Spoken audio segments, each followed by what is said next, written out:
While change is the only constant, and our next session is on changing boundaries of financial businesses, impact of technology, and who better than our next speaker to share with us how we can really up our game. A very, very warm welcome to Mr. Pawan Panjwani, Managing Director and India Head of Technology, JP Morgan. We welcome you, sir. It's fantastic to have you here with us.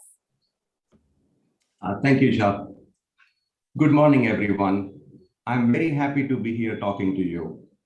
We just now heard Dr. Vaishnav from Atal Innovation Mission. What an interesting insights. I attended a few sessions yesterday as well and found them very interesting and insightful. I'd like to congratulate the organizing team at ET Edge for this wonderful congregation of brains behind the successful businesses and technology. Now, the theme for this summit is digital innovation. As we have heard since yesterday, it is transforming businesses and in some cases disrupting them. And banking and financial services is no exception to that. However, the digital innovation is more than just having a digital platform. It is propelled to the new heights and opportunities with the invent and evolution of other technologies, whether it is quantum computing, blockchain, natural language processing, AI, ML, or cloud. Before I actually talk about how they come together as an innovation for banks, I like to set the context by anchoring my thoughts to the very purpose of the digital innovation, which is helping customers fulfill their intent when they do business. And for bank customers, it's very simple. The intent is maximizing the value of their monies. While fulfilling the intent is the main reason why people come to the bank, they also expect the experience while they do the business with the banks. I actually brought a couple of slides for this session to share my perspectives and how that is changing the business for us and the boundaries for businesses like ours. So if you really think of the digital innovation, I don't think it is a choice for any business any longer, right? Whether you think of a small bank, even if you think of a bank like JP Morgan Chase, which has a size and a scale and the leadership position in the market, it's no longer an option. And what digital innovation has done is actually enhance the experience on the customer's part, but it also allowed banks to increase its reach to its customers and prospects. As an example, JP Morgan Chase in US reaches out to its customers and prospects across all 48 states. That is across the various age groups and also the all segments of the customer segments of the business that we do. So to me, it is more of a basic expectation now. Imagine if you would have a bank, like people on this call, I'm sure we are customer of some bank. It is hard for us to imagine we doing a business with a bank not having a strong digital capability. So to me, it is a basic expectation. However, having just a digital presence is not enough. I think it is like having a smart digital presence, and how that digital presence becomes a small presence is with the use of artificial intelligence and machine learning. I brought this simple use case to demonstrate how it is changing even the simple interactions that customer would have with the banks or any corporations, in this case, the banks. Gone are the days when the conversation between a customer and the bank associate was only simple request, response, question, answer interaction. The interactions also became smart.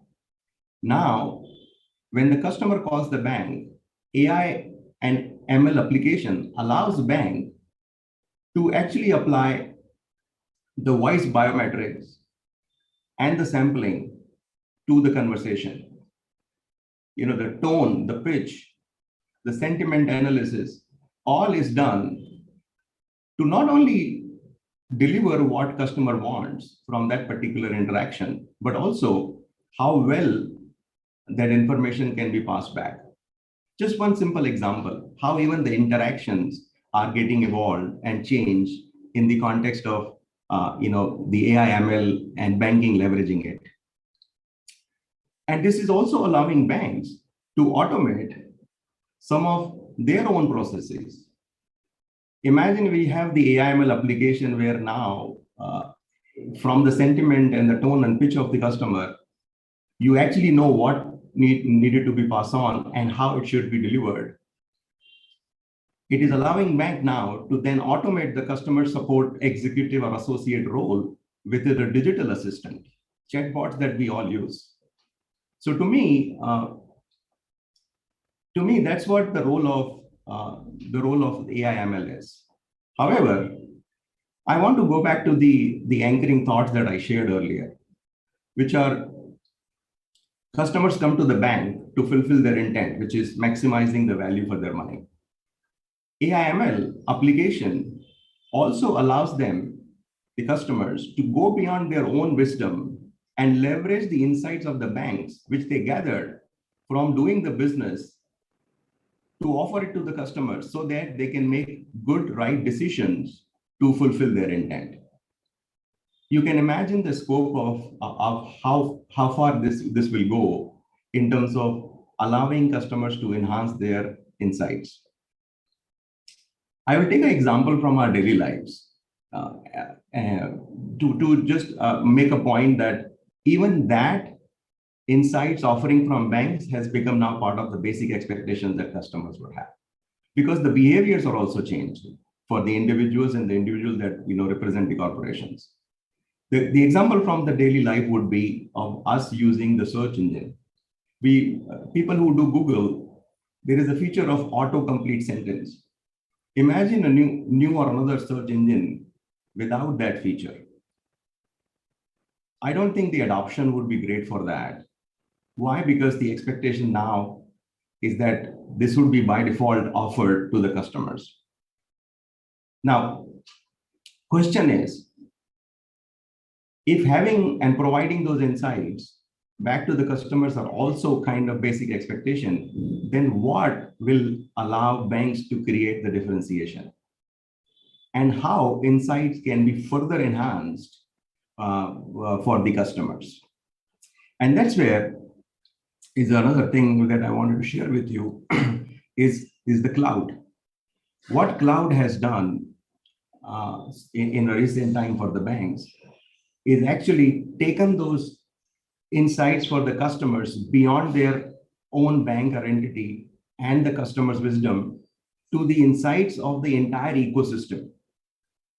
Now customer would have its own wisdom and the bank's insights and also the insights from the ecosystem. The question is generally asked as in why we see banks now embracing the cloud. Not we have seen them embracing it as soon as we saw some of the tech firms or the SaaS providers doing that. And I think that's actually but for the nature of the business that the banks are in, it deals with the money and the money movement. So the safety and security of doing business in a virtual world was of prime importance and a major concern to be addressed. With the evolution of the cloud technologies now, whether it is containers or service mesh, or your ability to have many of your services talking to each other and also through the APIs talk to the larger ecosystem, now facilitates the safety and security that gives comfort to the banks to actually run the business virtually. The benefit to obviously to the customer is now they have even more enhanced insights to make the right decisions to fulfill their own intent, which for bank customer, as I said earlier, it's fulfilling their intent of maximizing the value for their money. So to me, this is how we have seen technologies kind of helping and transforming and changing boundaries in many cases for the banks like JP Morgan Chase. Now, at JP Morgan Chase, we spent significant money across all these technologies, because the key is not to have a strong and a good capability just for the digital platforms that you would offer. You need to kind of invest across all new emerging technologies, as I said earlier, right? Whether it is API driven, whether it is AI, ML, or cloud. And we have 50,000 people working as part of the technology team at JP Morgan Chase, delivering the innovation 24/7. 1/3 of that is in India. Now, what I would like to really leave with you all, in my concluding remarks, right, is there's three things. Fulfilling customer intent with great experience will remain the main driver for any innovation going forward. The challenge, however, for bank would remain to create the differentiation. As everything is now becoming at a much faster rate, part of the basic expectation that customers would have, that the opportunity and the challenge for the banks would be to create the differentiation, to offer that experience and the ability to fulfill the intent for customer at scale and at speed. And many of my fellow friends on this call from fintech and the VC community would agree with what I just said about scale and speed. Right. So to me, organizations and the banks like JP Morgan Chase, they have to prioritize investing in technology and the talent alike against anything else. That's where we are today. And to me, we at JP Morgan Chase, we always look for like-minded, like-passion people to really be part of this force so that JP Morgan Chase can retain its leadership position in the market. Now, that's what I actually all brought for the discussion today, to share with you my perspective and insight. Now, thank you so much for having me. And I'm looking forward to the remaining sessions through the day today, right? And I'm sure I will have an opportunity to learn and also enhance my own insights. Thank you. Thank you so very much, Mr. Panjwani. What a pleasure listening to your talk. And like you very rightly mentioned, it's going to be a very exciting day ahead. And I'm sure our delegates have a lot to learn. It's been a pleasure having you here. Thank you once again for joining us. And at this point, I'd like to inform all our attendees that we have our first panel discussion for the day up next. Game Changers, it's all about your customers, not your competitors, in just a bit. So please do continue with your presence right here. The different technology for social good programs that we offer really showcases that social good is in our DNA at JP Morgan Chase.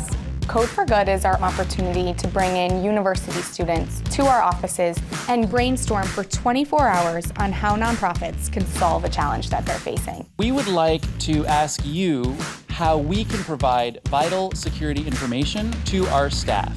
We give them a problem statement, and then they pretty much hit the ground running. Your coding time has officially started. The nonprofits get to see that idea go from just something in their head to a physical product. What ultimately is the problem we're trying to solve? And it's a really great way for us in the firm to give back. We want to maximize the efficiency so we can gather even more data. Wait, pause it. There's always a possibility of a complete pivot. There you go, that's the problem. They're sleeping, whether that's on the table or on the couch. Everything needs to be uploaded by noon. And obviously there's a lot of coffee. We are building out solutions for these organizations with individuals that we're actually excited to recruit into JP Morgan as employees. 3, 2, 1. And based on their pitch, we decide who the grand prize winner is. But it just doesn't end there. The ideas these students come up with in 24 hours are then brought to life by our technologists over a period of 8 months. When the students hear that it's not just going to sit on the digital shelf, it's that much more meaningful to them. And they really kick-started something that will be much, much larger.